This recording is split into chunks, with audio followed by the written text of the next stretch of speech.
योने ढाठा ई भेले भाव भगत तड़ा कनी एक बेर सब गोटे हाथ धरियो त सब गोटे आ जेने उठते हाथ हे भगवान हे हुन में कफ हो जाए कनी सब गोटे हाथ ठाका करे दो ताल के संग ताली बजा दो एक बेर दोनों हाथ के ठेका होना चाहिए हमारे बात मन का हाथ चले हमारे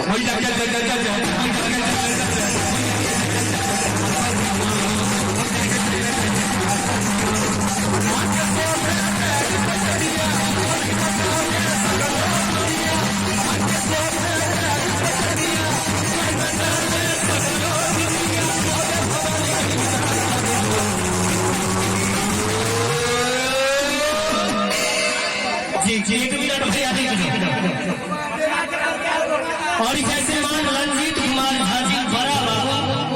इनका तरफ से 101 लगा के स्नेह देकर बहुत बहुत धन्यवाद। और जैसे मान कदीमा भट्ट जिनका तरफ से 20 टका के स्नेह बहुत बहुत धन्यवाद। और हम जे सब हाथ उठे मैया सती दुर्गा पूजा में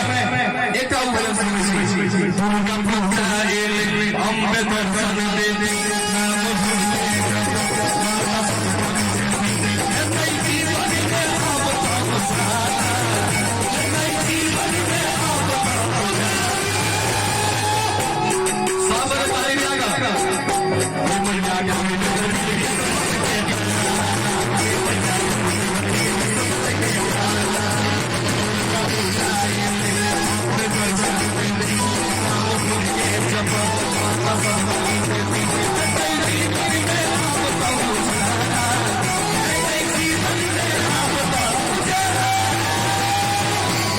इनका प्रयास है किस्मत के ताला खोलने के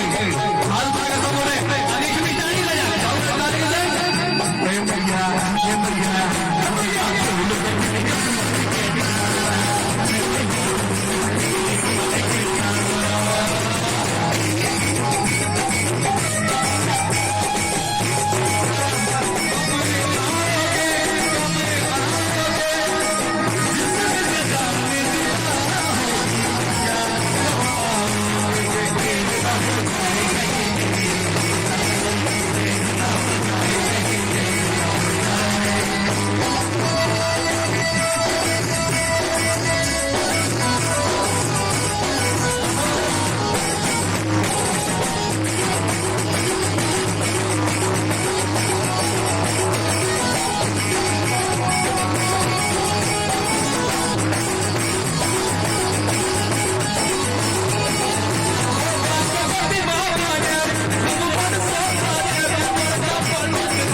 हमारी